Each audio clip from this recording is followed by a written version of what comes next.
Take your places.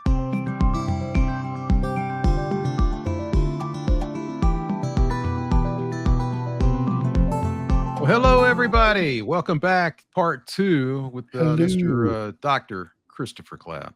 Welcome back, everybody. We're going to pick up where we left off, which is just reminiscing. We're talking about lots of different things, and hope you guys are enjoying it as much as we are. So,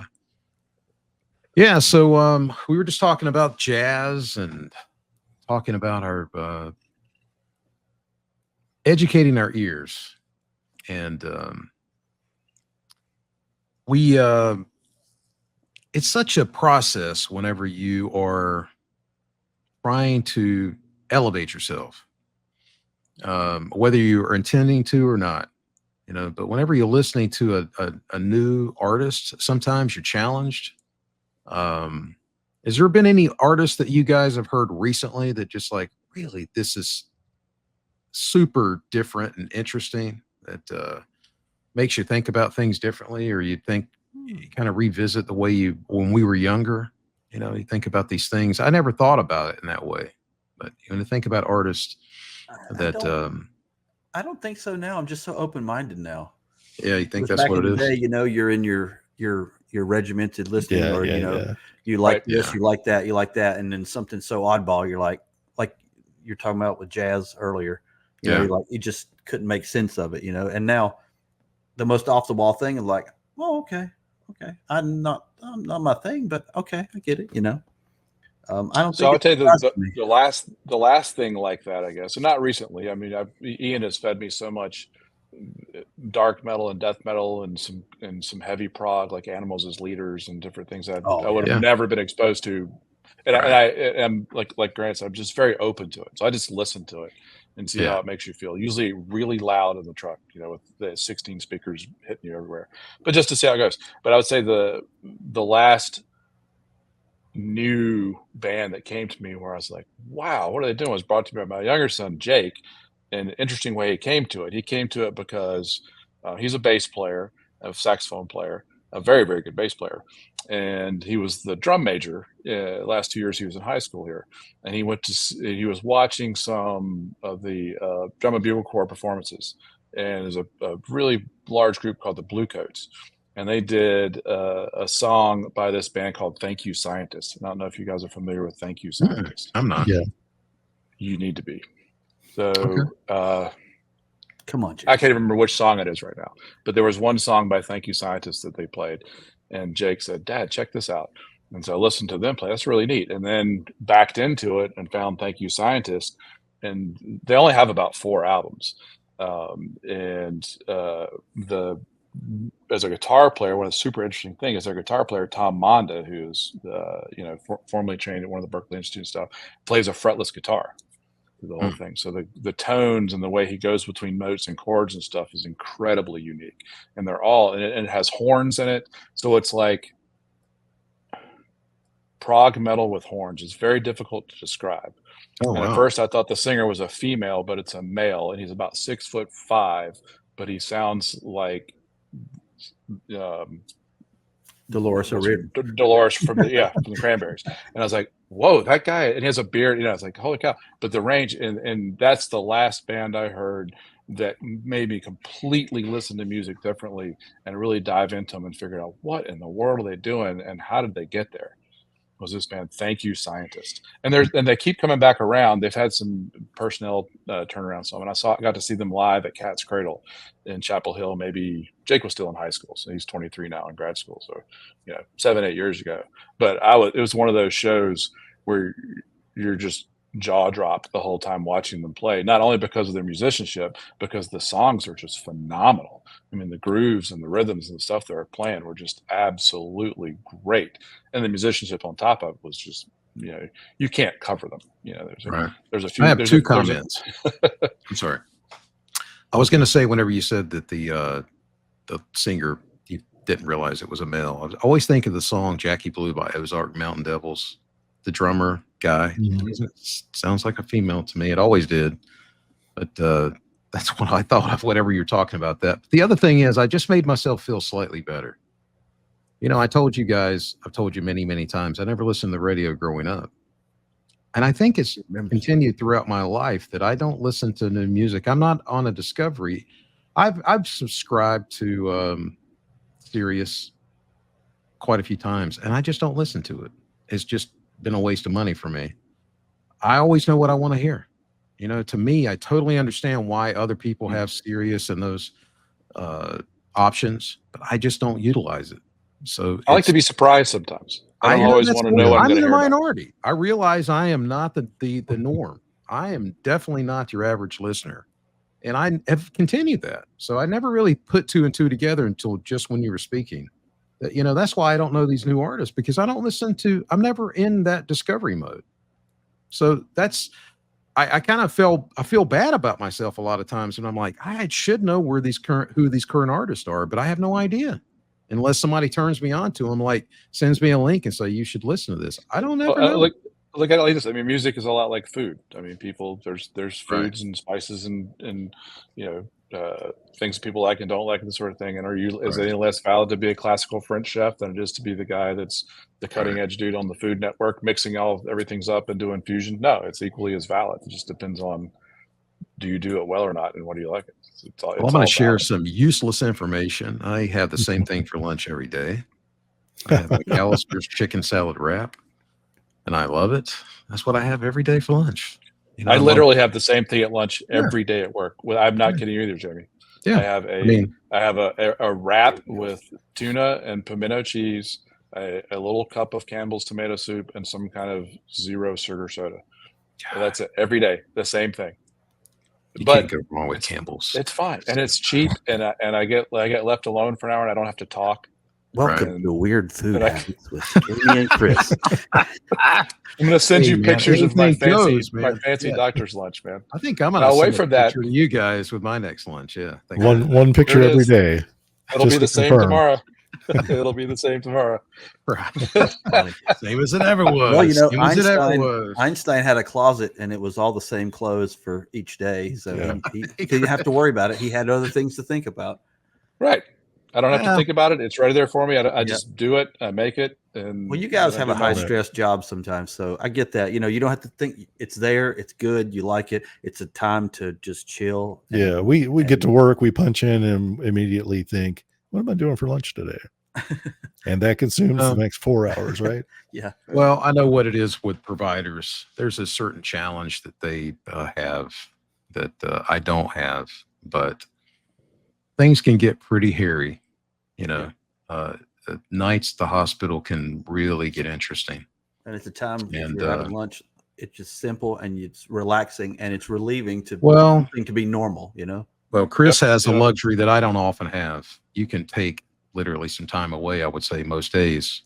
I can't do that. Sometimes you're not in charge of your schedule at all. Yeah, I have to eat. People have to be scanned, and I have to eat whenever I can. You know, so it's I don't often have the luxury of taking even 30 minutes. So it's stressful. You know, it can be stressful. Sometimes we can have great nights. Friday night was the most comfortable night we had all week. Oh God, I've got to did I share this video with you guys from YouTube? Did you even watch it?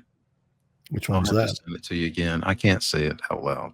I don't want to. You shared something, but I didn't. You need to watch it because you will laugh uncontrollably. It is hysterical, and I'll just leave it at that. I will check it out. I want to say something. Funny. Chris made me think of this when he said he saw that band at Cat's Cradle. When we were coming up, if you weren't a cover band or if you weren't trying to get signed or whatever in whatever genre you liked, whether it was metal or hair metal or pop or punk, new wave, whatever, there wasn't a lot of different music out there.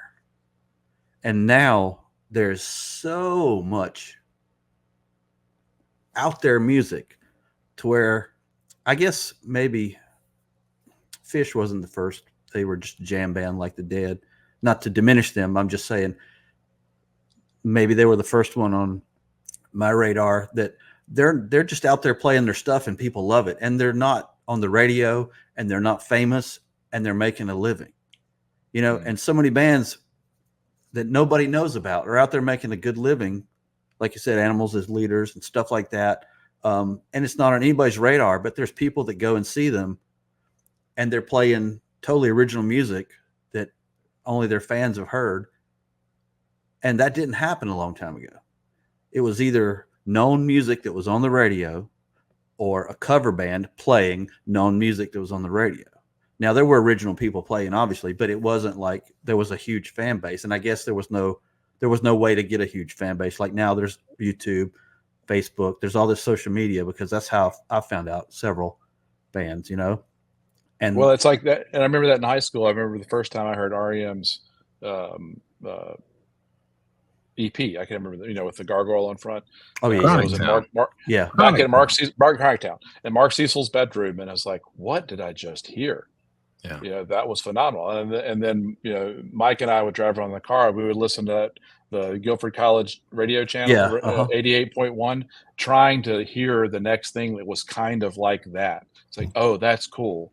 What else is out there like that? And it made me actively go hunt for different, you know. Then I found Echo and the Bunnymen, and then I found Let's Active, and then I found, you know, and a lot of it was trying to find something but it was difficult, right?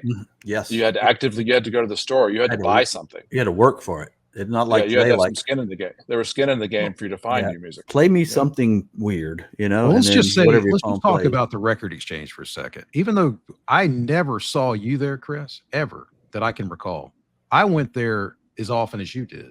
We never crossed paths. First of all, I had to have Kerrang! Magazine, which was the only place around that I could find it. That was must have for me at the time.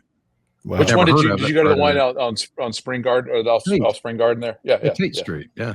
Yeah. And I love that store. Still, maybe my favorite record store experience I've ever had to this day. Yeah. You know, it was absolutely. It was a great store, and these people loved music that were. I remember, what was her name? Anna, the little brunette that was in there back in the mid '80s. I think her name was Anna. They were all in bands. They loved music, and they were worked there was in bands. Yeah, I'm pretty sure that's right. And the Nightshade Cafe was right down below it. And, oh yeah. And the pole in the middle of the stage was across an the street. Elizabeth City Pizza across the street. Elizabeth. New York Pizza. New York Pizza is still there. Yeah. But there was a lot.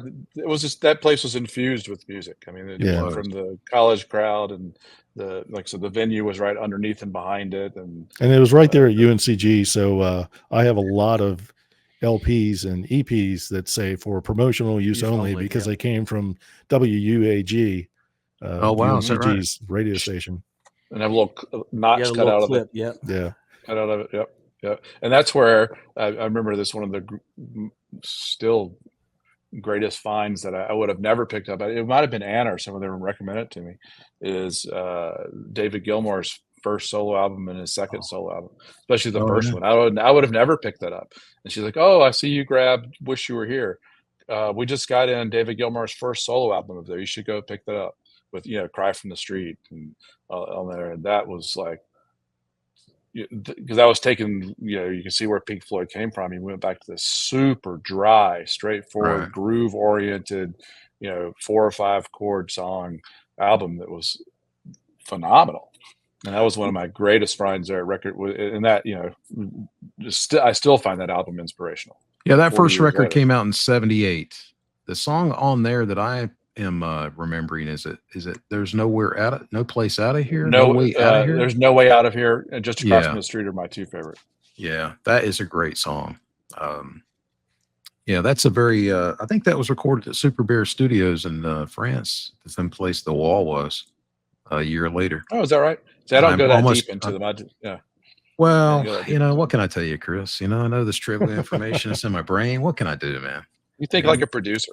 Well, I think about parts. I do think about. We're about to have two dogs enter the show here. Ooh, hey. Sorry. Nice. They've let Dad sit downstairs as long as they can stand. You got some extra headphones? Put them online. Hi, Maggie. Jamie, they sit down here. They sit down here in band practice too. Chris, wow. just a quick correction. 90.9 WQFS, Guilford College Radio. Was that the one it was? Yeah, 90.9. The voice of 1,000 screaming Quakers. That's what they used to call Thank you. themselves. Yeah, that's the I station. remember it was Guilford Colleges, yes. Yeah, I started listening to that when I was like 14, 15. And I think everybody who knew me knew what radio station I listened to because that's the only one. And we didn't start hanging out until at least one of us was mobile. So one of us was 16, which is you're older than me a little bit. So that's my only gripe with that channel. They would play 15 songs in a row, and you would hear something in the middle and go, "Oh my God, I wonder who this is. This is amazing." And you'd have to wait for the break, and they would tell you everybody and what album it came from. But if you had to go and do something else, or had to go into work, or you had to do whatever, and you missed that part, you'd never knew who that was. And that was my only gripe about them. And you know, up until maybe 2010, 12, they still did that. Yeah. And I was like, this is crazy. Because I remember just listening to it when I pulled up to the house. I was living off of Wendover at the time. And I'm like, okay, maybe they'll tell me who this is. And I listened the next song. I sat in the car, listened next song. 5 or 6 songs later, I was like, I'm never going to find out who this is. Yeah. Good luck. You got to call the station. Yeah. Because I did that a couple of times. Yeah. I listened to him just last week. I was in my wife's car and what was that song? Put it on 90.9. Yeah. And they're like, and you just heard Bob, and before that was Marty, and before that was Mandy, and then Tim. And it's like, wait, who are these people? That's how you learn about shovels and rope and those kind of stuff. Like that. Yeah. But I remember that's where I learned about, like I said, Mitch Easter. Who's Mitch Easter? Oh, we heard his name on this, and he had to do with REM, but then he had to do with Let's Active, and that met over here, Direction of the Bunny, and you just, there were several things that built out of that, but you had to hunt for it. You had to really actively go look for that new inspiration, or I really wanted to hear something different. And I enjoyed what I had known for years, but I really was trying to find some different things just to be, I guess, to be inspired by would be the best way to put it. Was Chronic Town produced by Mitch Easter in Kernersville, or was that in Charlotte? Winston. That's in Winston. Winston. Oh, was it in Winston? I was thinking he later put a studio in Kernersville, but it was in Winston where he. You're correct, but it was Winston initially. Okay. Yep. Yeah, but college radio is such a great source for exposing yourself to all kinds of music. WQFS used to have a Saturday night show called Rock Behind the Iron Curtain, and it was all Eastern Bloc, heavy metal and rock, and who knew what they were saying, but the music was just tremendous. And before rap hit MTV, before it was called hip hop, 2:00 in the morning, what am I doing out 2:00 in the morning when I'm 16 years old? I don't know, but 2 in the morning they'd have their rap show. And we were mostly probably just sitting on your back porch. Might probably be. just driving around on the wrong side of the road with our lights off. Who knows? Right. Don't tell my secrets. My kids are probably listening. But yeah, I mean, you just heard such a wide variety and get exposed to stuff. And with rap back then, that's a good example. Hearing something fresh and new, even though it'd been around for a while, is just hitting the airwaves and getting real popular. And heard some amazing stuff back then, all kinds of stuff. I was working at Jerry's record shop helping out whenever Rapper's Delight came out. Yeah. And I had the 10-inch or 12-inch of version of that and took it to school. And I can remember it was at Rapper's Delight, is what it was, right? Yeah. I can remember listening to that. I think Doug Wimbish was the bass player on that song. Did you know that? Really? I think that's right. Don't quote me on that. I think that's right there.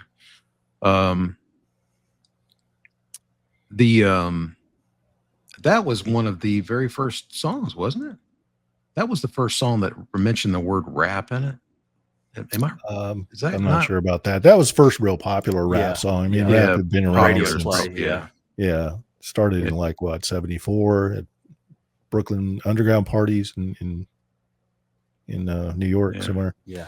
But yeah, it first became popular with that song. I think that was the big one. I think I can remember listening to Run DMC through other people, and it didn't really appeal to me. But you think about all the stuff that was introduced to us at the time. I was recently listening to a Michael Beinhorn interview, and he worked on Rocket with Herbie Hancock. I mean, that was groundbreaking at the time, as I remember. I mean, at least the video. I remember super that divergent being, for Herbie. If you listen to But Herbie was happy. Equally as valid. He did well. Yes. Yeah. And it was fun. I got to see him live 3 years ago in Boone. Oh, wow. That's awesome. He's still amazing. Incredible. Equally as vibrant and talented. Mm-hmm. Yeah. Chris, you've probably seen more live acts in the last, you've stayed very active going to shows and seeing these artists that you really appreciate. Mm-hmm. I move so much, it's just very difficult for me to do, because I don't know where. Sometimes these shows are months in and out. I don't know if I can actually go to it. I can't tell you how many tickets I bought to shows that I haven't been able to go to because I'm not around. So that gets expensive to. I just sometimes have to know exactly when I can go see them, but. And that happens every once in a while. I had two shows this year. I can't remember what bands it were right now, but I couldn't go. I mean, I try in January. I'll look ahead and we're going to go see this band or this band. But what have I got coming up? I'm going to see the Violent Femmes. I'm going to see Beat, King Crimson. I've got tickets waiting for Iron Maiden. I mean, how diverse is that, right? I saw Maiden in St. Paul about 5 years ago, and they were great. I really, really enjoyed it. It was, I don't know if I'd care to see them again, in the current incarnation, but they're still valid and they're still vibrant for their. Such a fun show. Yeah, it is fun. Those guys, and I saw Kiss last November, and I remember vividly thinking, okay, take off your musician hat, just go to this and enjoy it for what it is. Yeah. These were really important. Relive 1977. Right. I just had to just think of it as like, just take it in as a fan. That doesn't, is not dissecting anything. And the things that I know I need to just not think about. Right. And just enjoy it for what it is. And it was fun, and I'm glad I did it. And oddly, it was I just think that's one of the best ways to spend your time and money is go see music and get inspired and just enjoy the moments. I don't know. I love it.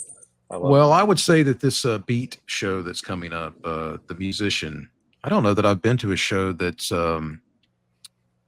as musician heavy, and it's as much about the musicians as it is the material. I'd say. Right. It's like this is the first show that I've seen. Almost a super group. It's a super group. Oh really. Yeah. Oh, for sure. Yeah. And I did read where Adrian said that if this tour goes well, they were going to consider doing new music, and I sure hope they do, because I would say that the demand has been. I know that they've added good 20 shows, to the original. It's definitely there, the demand. I think so. I think it would be a blast. Yeah, but as I sent you they guys, put something out in the same vein. They tried to here's where you left off with Three of a Perfect Pair and Beat and Discipline. Now let's do something like that, but our own thing. Man, that would be really interesting to hear. That would be super interesting to hear. Yeah, to hear what Danny Carey and Steve Vai bring to it. I think they would. I think that this is just my opinion, and for whatever that's worth, I think that as great as Steve Vai is, and I have lots of admiration for him, he's the weakest link in the new band, which is incredible. That's awesome. He's the most, and I say that. Yeah. Right, like no, because I saw Adrian Belews Power Trio 2 or 3 years ago, and was just floored. Julie Slick on bass, Mike. I don't know if you've seen her play, but holy crap! Oh, her brother. Was her brother on drums, or was it a different lineup? I'm not certain, man. But I tell you, the three of them, they play that song E, and it just blew me away. Yeah. And I saw the Vi Satch tour last summer too. It's phenomenal, but it's 90s shredder rock, and okay, that's fine. But it's just like, how many notes can we play, and how quickly can we play them, and that kind of stuff. But from his standpoint, I guess his musical structure of how he's gotten where he is a counterpose to King Crimson, which is precision. Yeah. Right. Just absolute rhythmic precision, and that's not his thing. And so it's cool to see him try to, how can I fit? And I'm sure he can. He's technically phenomenal. I'm sure he can play whatever he wants for the most part. But that's an interesting way to put it. I mean, but he's the odd kid out. Yeah. And I say He's the that odd with out. total That's interesting. that's Total respect. admiration. Yeah, and it's not a criticism. It's just like, that's amazing. As great Yes. as he is, he's the It weakest just says one how in the band. phenomenal the rest of the band Right. is. And Yeah, it's going to be absurd. Yeah, I think so because many people are I was going to say, I think because we've all heard those 3 albums so much, and we kind of know them by heart. He doesn't really fill that space the way Robert Fripp would. You know, maybe that's and we had discussed this before, the performance we saw on YouTube, where he and Danny Carey really add a looseness to the groove. It's not as perfect as maybe it was back in the 80s, not the way it was performed with Bruford and Fripp, but yeah, being Steve Vai as the weakest link, that's a pretty high bar still. Oh yes, so he's pretty. that's incredibly high bar. He's pretty phenomenal. But that's an interesting way to look at it. I mean, because he's obviously a virtuoso, but in his own different way. Yeah, you know? It's like he certainly plays those parts, band. but some of the embellishments I've heard in what he's playing, I'm like, yeah, okay, it's it's not what. Like I said, maybe like, it's not put what me in a bluegrass or country band. That's not my wheelhouse. I can figure it out, I bet. Yeah, and eventually do it, but I'm not going to do it like the other guys did.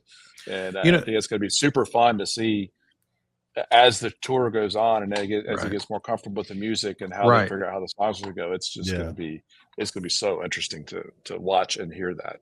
Well, one thing that I would hope that would happen, and this is just a personal thing, I've never, after watching the clip that I watched a couple days ago, and how it, at least in that video, Adrian Belews' sound was, to me, ideal. Not only could you hear it better, and it was a little thicker, but Steve Vai's sound, in contrast, was so thin and a little tinny. Yeah, I it agree. just did not do it for me. And I would hope that maybe as time goes on, at least in this setting, he's still Steve Vai and he's amazing. But I would hope that maybe he would change his sound and alter it a little bit for this, and realize in time that maybe he needs to, not needs to, but it might sit better. He would want to come closer to the original albums, just because that's what. Maybe, sound wise. I don't know. He just needs a black Les Paul. That's what's missing. And a chair and a bow tie. Yeah. The bow tie is what does it. Yeah, his sound, I don't know if I'd call it. It is thinner. Yeah. He could use some body to that guitar sound, but it's interesting if you look at Belews' rig rundown on YouTube. He goes over everything, and he's using that JC 120. And to get that, the warmth that he does out of that amp, it's pretty impressive. But he has just a crazy elaborate. He doesn't just use that though. The fractal is really, really heavy in that tone. It's not just the JCM or the JC 120. Chris, you used a JC 120 for years, right? Yeah, I used one for a long time until I figured out it wasn't a blues amp. Yeah. I was curious when you were going to discover that. Back then I was like, okay, I don't understand this. Well, it's really expensive, and I was a poor college student and I already had it. So what was I going to do, right? Hey man, what was I going to do? You made it work. But the interesting, when I saw Adrian's show with Power Trio, he went into a lot of detail about his history and how he played with Bowie and Zappa and the different things he'd done. And I never really thought about it before I listened to him, but he's like, I was the only autodidact in the band. I'm the only one that doesn't really read music. I'm the only one that is self-taught, and how he's adapted that to his phenomenal level of musicianship and originality is just, he hears things in his head that nobody else hears. Yeah. And is able to execute them so precisely and cleanly. It's just so much fun to watch. And he's joyful the whole time. He's absolutely joyful. Absolutely joyful. He played several King Crimson songs on a Taylor Mini. Oh wow, really? Just sat up there and did. Oh my God, it was just and just so happy that people wanted to hear it, and thoroughly enjoyed playing it, and thoroughly just that's so much fun to see. Not even as a musician, but as just as an appreciator of the music, to see the artist enjoying what they're putting out so much is super meaningful.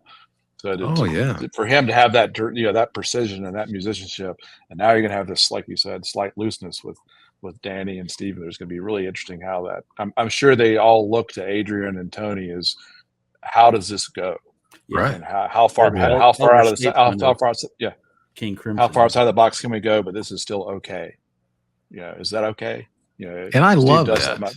I would never want them to do it verbatim how it was. Oh yeah, I don't think that was ever the intention. Yeah, I wouldn't think so, but I'm so glad they didn't go down that path. This is them, as they are their own chemistry, which is the way it should be. It should never be trying to completely recreate something that happened, because it's never going to be as good as it was. Every band that Blue has been in, he's made them 1,000 times better. I would agree with that.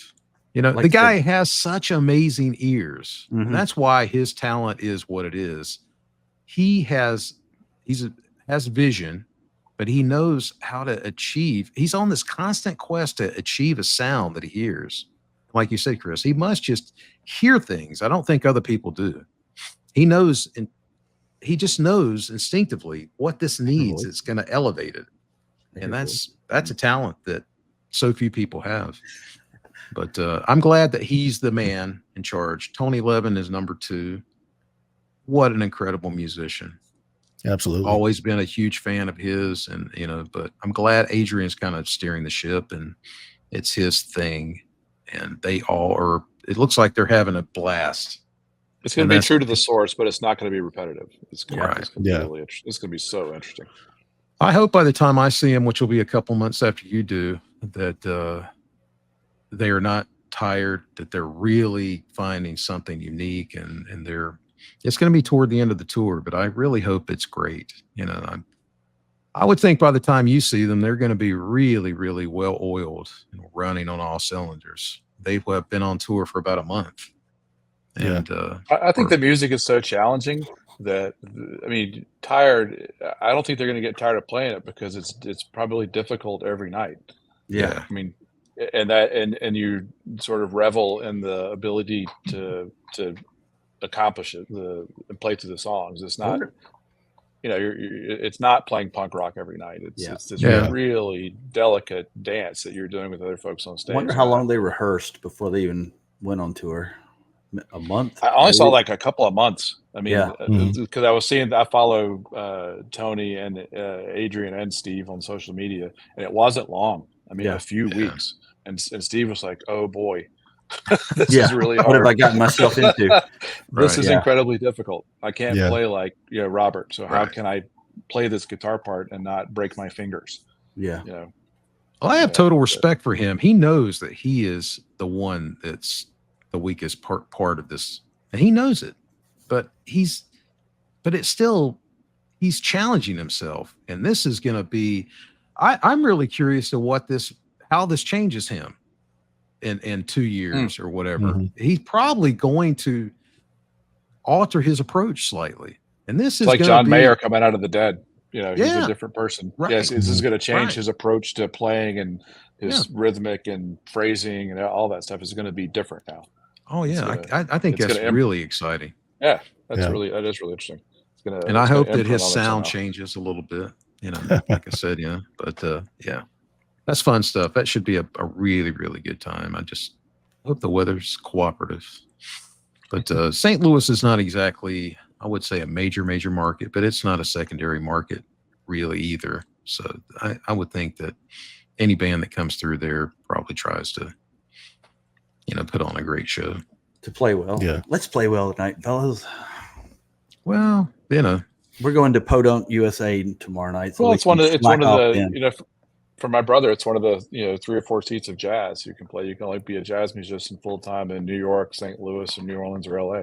There's not many places you can do that, and so there's some well trained ears in St. Louis for different types of music. So oh yeah, they won't be able to fake it. I've never had a wonderful experience in St. Louis. I'm really hoping this is one. It's a town that I've been to a handful of times, and I'm like, I don't know. I can take it or leave it. But I hope this is a great night and a great experience. But I have that whole week off, so I can kind of comfortably go to the show and not have to be stressful or anything.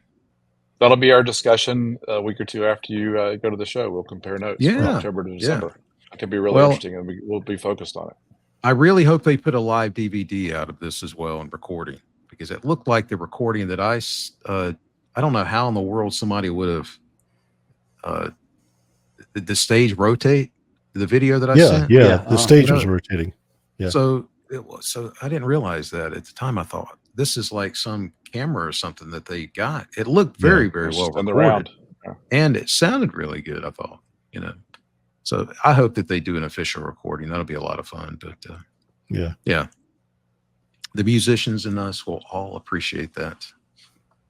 But, well, let's talk a little bit about playing live with you, Chris. And I would say that amongst all of us, but maybe Grant, certainly I have probably the least amount of playing live due to various things, but I've always had huge admiration for you to gig as much as you have.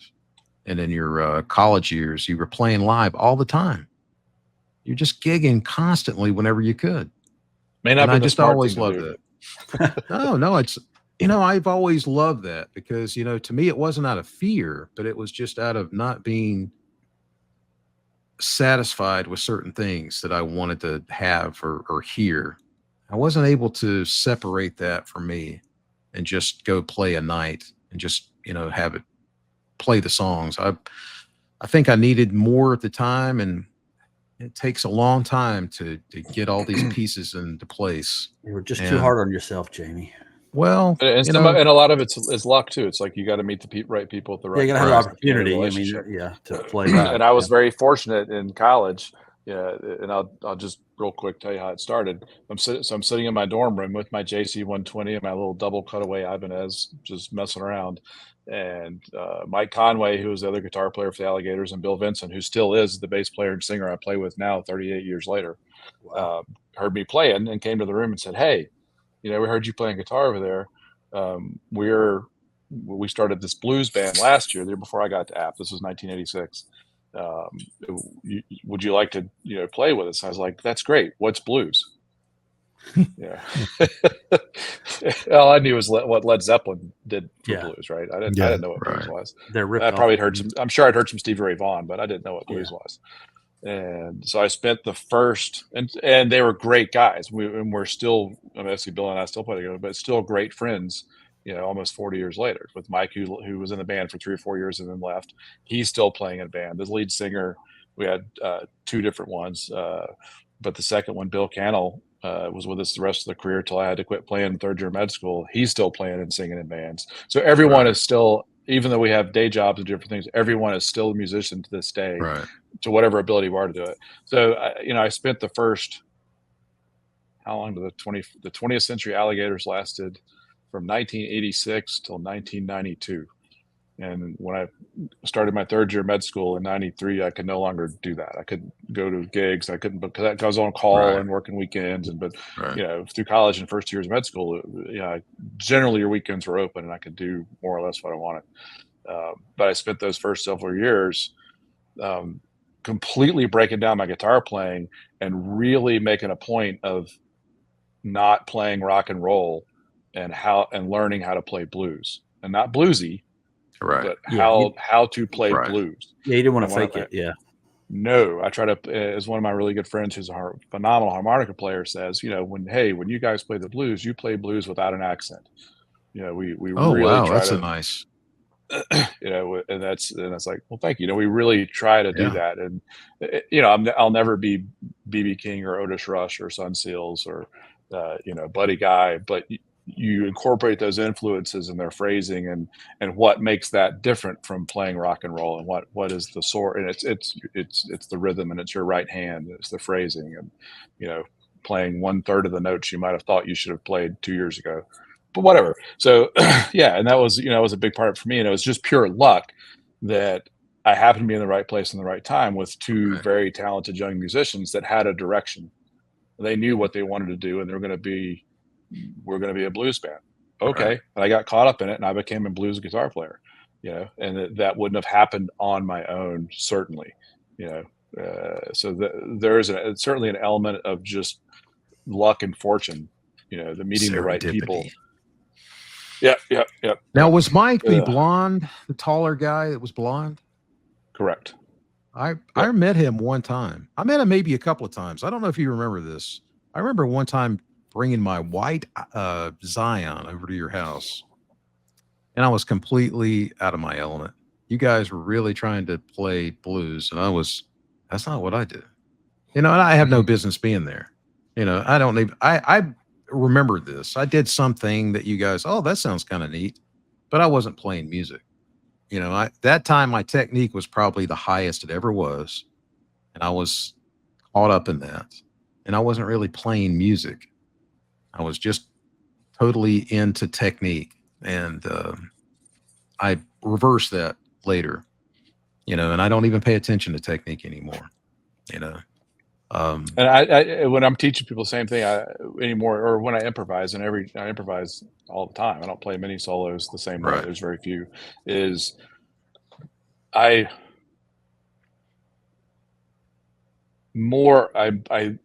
more think about the rhythm of what I'm playing than what notes I'm playing. The notes just sort of work themselves out. But I really more I get a rhythmic phrase in my head 1/50th of a second before I play it, and I get a little phrase, and I'll do that.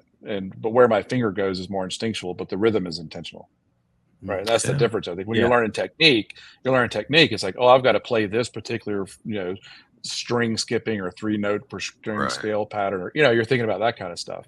And when you're playing live with other musicians, you're just trying to make the song better, or fill space, or the singer sing something that makes you that last way he sang that was really cool. So that's somewhere up here.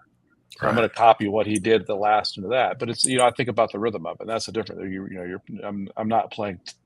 There's technicality in what I'm playing. That is tertiary. Right. Yeah, but if you're thinking about it, it's too late, Way too late. Exactly. Yeah. It's it's got to be something you don't think about. It's just got to be instinct. But that ability to play live and do the gigs is a lot of it's been good fortune of being in the right place at the right time with people I like, that I really enjoy playing with. And I've been very fortunate to have always played with friends. And that's not everyone's experience. Sometimes you're forcing the band together. You're trying to find a drummer, and I've been fortunate that the folks I've played with and still do play with, we're all friends. So we thoroughly enjoy playing together and just talking and laughing. And that makes the music better. Boy, that is, think about a band like Rush. Those guys loved each other until the end. Right. Those guys laughed constantly. And that makes it possible and makes it better. Oh, yeah. Yeah. To be able to be creative. And I kind of think of myself, and I'll try to be careful how I phrase this, but Alex Lifeson is a very emotional person and a very intuitive person. And I think of myself as more like that. I'm very emotional. That part of me, I totally understand his approach, and these things that he come up with, but to have a partner like Geddy Lee to write those songs with, I think Geddy Lee was probably more the architect, but those amazing guitar parts that Alex Lifeson came up with, Circumstances on Hemispheres, La Villa Strangiata, all these amazing parts, you have to have.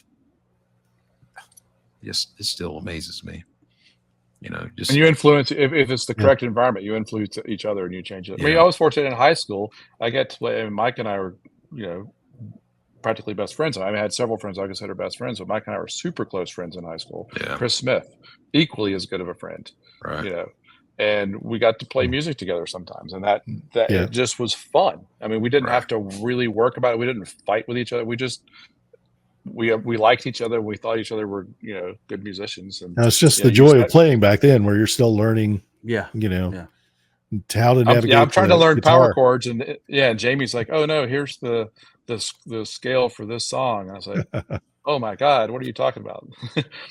How do you play that D chord? How do you play that D chord, Jamie? Oh, like that. Okay. No, but yeah, go ahead. No, I do have a comment though, and this is again going to be praise for you. There are all these little things that I recall at different points that were important and kind of like a wake-up call. You came up to the store one day that I don't remember what year this was. I don't think I was working there at the time, but I was always great friends with Kirby and Jerry. And Just great guys. They are great guys, and they were always supportive of me and honest. And, you know, I just have to say that, and I don't say this with any, you know, patting myself on the back. Playing always came easy to me. Technique was always easy for me. I knew how to play, I would say, at a fairly high level within a year of playing. You know, it was never difficult. But the downside to that is you don't work as hard. You think, oh, this is easy. You know, I can do this. But playing guitar and playing music is so much more than just the technical side. You have to have a good ear. You have to understand what you're playing. And I fully admit, for way too long, I was more impressed with myself that I could play these things technically, but didn't know why I was playing them. And I didn't progress like I probably could have if I had somebody, you know, really steer me and say, no, you're missing part of this. You know, I just kind of figured everything out on my own, and it took a long time. And I do have regrets about it. But you came up to the store one day, and again, I don't remember what, I think this is a Rush song, and it was a D minor 7th chord. I don't remember if I was playing the guitar and you said, you know, I know this or something, and you played a D minor 7th, and I didn't even know what a D minor 7th chord was. And that's a true statement. And I looked at Kirby, I said, that's a D minor 7th chord. And Kirby may or may not have said, I don't know, or yes, or whatever. I don't remember that, but it was these little things that at different points, even though technically I could do things that maybe were at a higher level than some of my peers, knowledge-wise, I was not what I should have been. It's like you skipped kindergarten and went to 3rd grade. Kind of. You didn't know how you learned to read, but man, you could read fast. Yeah. There were pieces that I missed. Yeah. Yeah. And and that's true. So there's some innate ability to playing, but I think when you're young, that innate ability, like you said, you're sort of impressed with it, and that you don't understand where the music came from. And as you get older, you really like, oh, this is where that style came from. That is why Alex played this way, because he heard this guy play, and that's where it came from. I need to learn that guy's stuff. But that takes a long time. You just got to be older and listen to that stuff for a while. And I can say, I can also say that's why I can listen to older music and enjoy it on different, much, you know, a lot of different levels. I don't just listen to the song for what it is. Sometimes I get into a certain headspace and I want to hear this era of music or artist, and I'm listening for a certain thing, you know, that I'm targeting. And your average person would not do that or have any interest in it. But I can really, I'm grateful that I have that. You know, it's not just listening to a song just to listen to a song. Sometimes I do want to do that. Sometimes I want to sit down and kind of appreciate it from a musician standpoint. I'm so grateful that I have that. And it's really hard to share that with people, because most people say, I don't know what you're talking about. Or shut up. You know, I don't want to know about it. Vocabulary to understand it that way, you know, if they're not a musician. Well, you know, I don't expect them to appreciate it in the same way, of course, but, you know, even, you know, sometimes I do try to educate some of my coworkers, and they're just kind of like rolling their eyes. I'm not about getting into theory or anything necessarily, but, you know, I do ask a lot of my coworkers, for anybody that might be listening to this, asking, do you know what year that came out? That's always been my thing. I've always known when stuff came out, and dates has always been my little thing. Now I understand why you work at so many different places. You might be right. Get the hell out of here with that stuff. Yeah. There probably are a few people like, God. Yeah, but I do spring that on people from time to time, because I remember when I'm usually right. Sometimes I'm wrong, but most of the time I'm right. And I don't know why I remember that stuff, you know, but it's kind of fun for me to what I enjoy about that sort of thing. We listen to a radio station, stream music at work. It's something it's like Cape Hatteras something radio, and it's an independent station there. And they'll play everything from Ghost to hip hop to, I mean, Wow. almost anything. It's really interesting. And they'll play real blues. I mean, they'll go back and play Albert King and BB and Muddy Waters, and my nurse will be listening with me, and I'll hear something. I go, "Oh, is that so and so?" She go, "Yep," and I'll say, "Oh, come here. So this song is not. Here's the original," and I'll go back and go listen to this. This is where that came from. She goes, "Oh, wow, okay."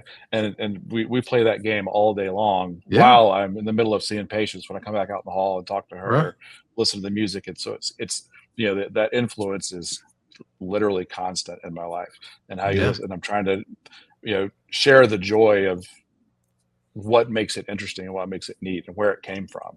Not that this song is great, but here's where that song got inspired from. And that little bit of background makes it so much more meaningful and interesting to me, I think. Isn't it crazy that we're now at the stage of our lives where we're the old guys and we can share the wisdom? Who's old? And all of our joints hurt. I feel pretty good, man, for my age. I have to say, I feel pretty good. I'm just starting to start working out again.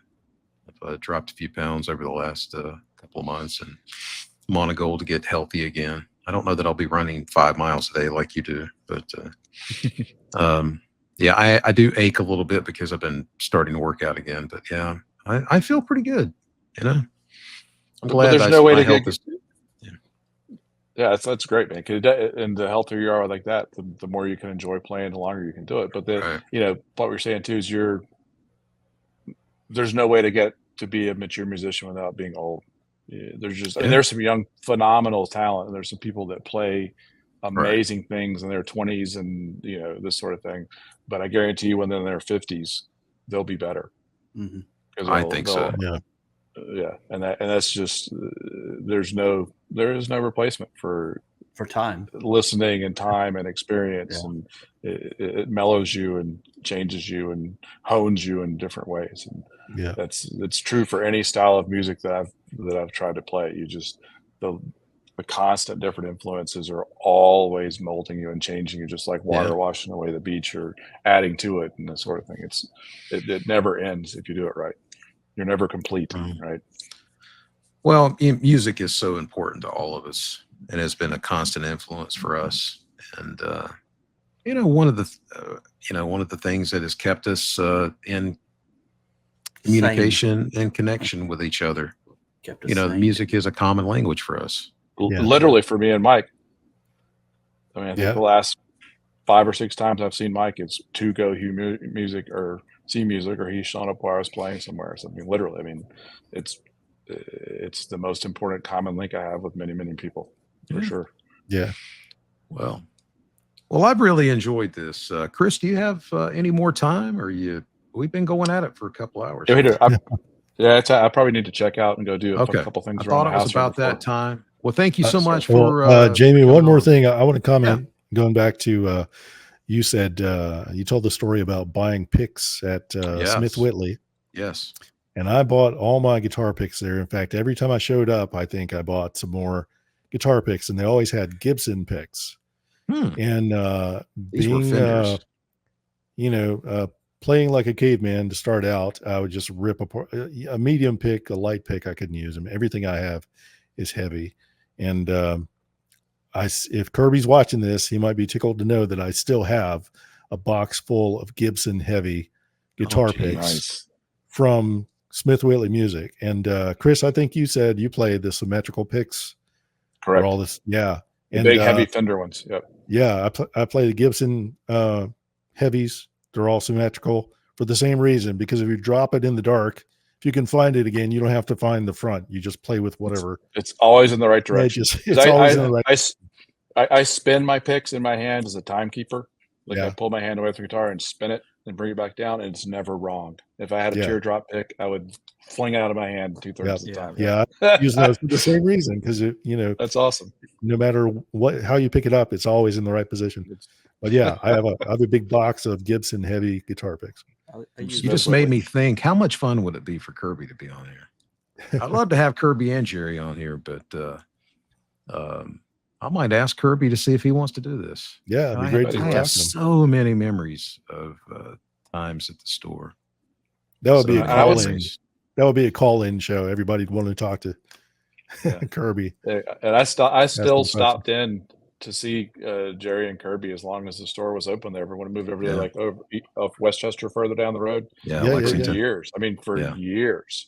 I would always passing through town. I would at least just drop in and say hi, buy some picks, buy a pack of strings, and just talk to them. And it was very, very influential guys in our lives. Right, those guys are so important to me that I can't say how much important they were. They were, man, we had some tough times, but we had a lot of great times, and I was there for a lot of it. From the time I was 12 years old, I've known those guys, and I was there till pretty much the end, but there's just a lot of fondness that I have for both of those individuals. And they were both, Jerry's done a lot of things for me personally, when I was in a not a great period of my life, when I was in my early 20s. He was really helpful in getting me right on the right track, and I'll always be grateful for that. And Kirby's always been such a great friend to me, and both those guys, just can't say how much I appreciated them. And so we'll go ahead and wrap things up, and we may have Kirby Smith on the show eventually. That'll be a lot of fun. That would be phenomenal.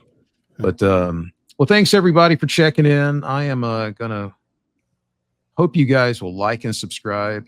We really, really need that. We appreciate your support. Just hit the like. And we're going to be available on all the platforms: YouTube, Apple, Spotify, all of the above. So thanks so much for checking in, and we'll see you next week. Chris, great to see you again, man. Thanks for checking in with us.